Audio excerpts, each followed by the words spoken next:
হয় অহাকালি অৰ্থাৎ 5 অক্টোবৰ যে BPFৰ যে 10গৰাকী পাৰিষদে অহাকালি আচলতে শপত গ্ৰহণ ল'ব আৰু এই মুহূৰ্তত মই বৰ্তমান উপস্থিত আছোঁ কোকৰাঝাৰ জিলাৰ যি বডফা নকৰ যি সচিবালয়ৰ খেলপথাৰ আছে এই খেলপথাৰত মই বৰ্তমান উপস্থিত আছোঁ আৰু কাইলৈ শপত গ্ৰহণৰ বাবে ইতিমধ্যে ব্যাপক প্ৰস্তুতি চলোৱা হৈছে আৰু হয়তো প্ৰায় সম্পূৰ্ণ হৈ উঠিছে এই যি কালি শপত গ্ৰহণৰ বাবে যি বৃহৎ পেণ্ডেল বা মঞ্চ তৈয়াৰ কৰাৰ যি অহৰহ চেষ্টা চলাইছে আৰু সেই অহৰহ চেষ্টাত ইতিমধ্যে প্ৰায় 90% কাম ইতিমধ্যে সম্পূৰ্ণ হৈ উঠিছে হয়তো আৰু যি 10% বাকী আছে সেই 10% আজিৰ ৰাতিৰ ভিতৰত গোটেই কামখিনি সম্পূৰ্ণ হৈ উঠিব যিহেতু কাইলৈ BPFৰ প্ৰধান হাগ্ৰামা মহিলাৰীৰ নেতৃত্বত 9গৰাকী পাৰিষদে ইয়াত শপত গ্ৰহণ ইয়াত ল'ব আৰু য'ত উপস্থিত থাকিব ৰাজ্যৰ যিগৰাকী ৰাজ্যপাল লগতে মুখ্যমন্ত্ৰী ডক্টৰ হিমন্ত বিশ্ব শৰ্মাই ইয়াত উপস্থিত হ'ব মুখ্য অতিথি হিচাপে আৰু ইয়াত দেখা পোৱা গৈছে যে দলৰ যি ইয়াত পাৰিষদসকল আছে বা যি দলৰ কৰ্মকৰ্তাসকল আছে সেই দলৰ নেতাসকলৰ মাজত এক যি বডফা নগৰৰ যি সচিবালয়ৰ যি খেলপথাৰ আছে খেলপথাৰৰ এক সভা অনুষ্ঠিত কৰাটো হয় এই মুহূৰ্তত ND24 দৰ্শকসকলে প্ৰত্যক্ষ কৰিছে আৰু এই মুহূৰ্তত মোৰ সৈতে আছে BPFৰ উপসভাপতি শুদ্ধ বসুমতাৰী পোনে আমি তেখেতৰ পৰা জানিবলৈ চেষ্টা কৰিম কাইলৈ যিহেতু শপত গ্ৰহণ অনুষ্ঠান হ'ব হাগ্ৰামা মহিলাকে আদি কৰি 10গৰাকী পাৰিষদে ইয়াত শপত গ্ৰহণ কৰিব কেনেকুৱা প্ৰস্তুতি আৰু কি ক'ব মইতো দেখিলে আপুনিতো কৈ দিলে অলৰেডি প্ৰস্তুতি চলাই আছে হয় অলপ কষ্ট হৈছে মানে কম সময়ৰ ভিতৰত কৰা হৈছেতো কিন্তু হৈ যাব ৰাতিটোৰ ভিতৰত হৈ যাব ভালেই হ'ব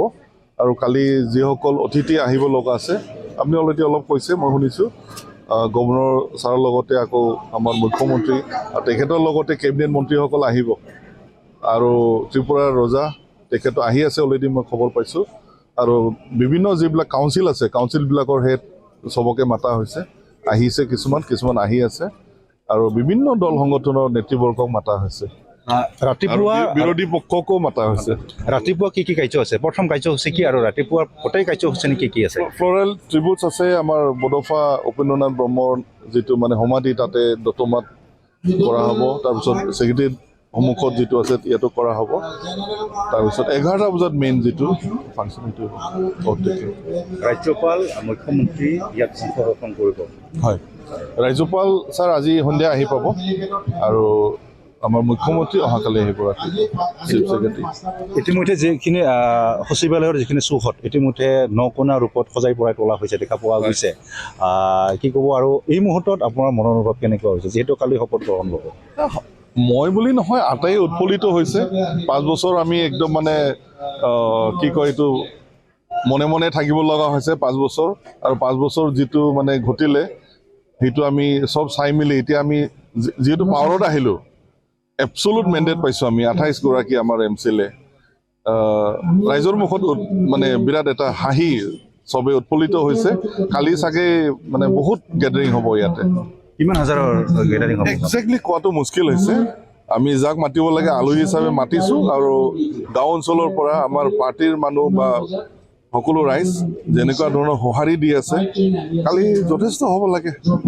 several thousands বহুত বেছি হাজাৰ হ'ব বা লাখো হ'ব পাৰে একজাক্টলি এই মুহূৰ্তত কোৱাটো মুস্কিল হয় আছিল BPFৰ উপসভাপতি শুদ্ধ বসুমতাৰী ইতিমধ্যে উল্লেখ কৰিছে কালি ৰাতিপুৱাৰ বাবে তেখেতসকলৰ বিভিন্ন কাৰ্যসূচী আছে প্ৰথমতে তেখেতসকলৰ যি দতমাত থকা যি বডফা উপেন্দ্ৰনাথ ব্ৰহ্মৰ প্ৰতিমূৰ্তিত মাল্যাৰ্পণ কৰিব তাত শ্ৰদ্ধাঞ্জলি জনাব তাৰপিছতে যি দেৱৰগাঁৱত থকা যিখিনি শ্বহীদ সেই শ্বহীদসকলক তেখেতসকলে স্মৰণ কৰাৰ পিছতে তেখেতসকলৰ বিভিন্ন কাৰ্যসূচী ইতিমধ্যে আছে আৰু দেখা পোৱা গৈছে যে BTCৰ সচিবালয়খন ইতিমধ্যে 9কোণা ৰূপত সজাই পৰাই তোলা হৈছে আৰু বৃহৎ আকাৰৰ এক পেণ্ডেল ইয়াত তৈয়াৰ কৰা হৈছে য'ত অসমৰ ৰাজ্যপাল অসমৰ মুখ্যমন্ত্ৰীকে আদি কৰি বিভিন্ন যি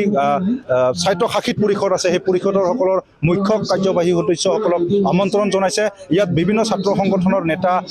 যি বিৰোধী দলসমূহৰ নেতাসকলকো ইয়াত আমন্ত্ৰণ জনাব আৰু কালিৰ বাবে BPFৰ কাৰণে এক ঐতিহাসিক দিন হিচাপে হাগ্ৰামা মহিলাৰীৰ কাৰণে এক ঐতিহাসিক দিন হিচাপে চিহ্নিত হৈ ৰ'ব কাৰণ মুখ্য কাৰ্যবাহী সদস্য হিচাপে হাগ্ৰামা মহিলাৰীৰ লগতে 9গৰাকী বা 10গৰাকী তো সৰ্বমুঠ ভাগ্ৰামা মহিলালৈকে আদি কৰি সৰ্বমুঠ 10গৰাকী পাৰিষদে ইয়াত শপত গ্ৰহণ কৰিব।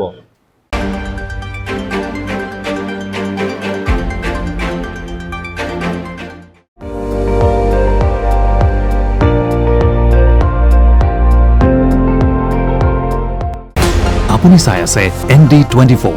সৰ্বশ্ৰেষ্ঠ নহয় সৰ্বোত্তমৰ দৌৰত।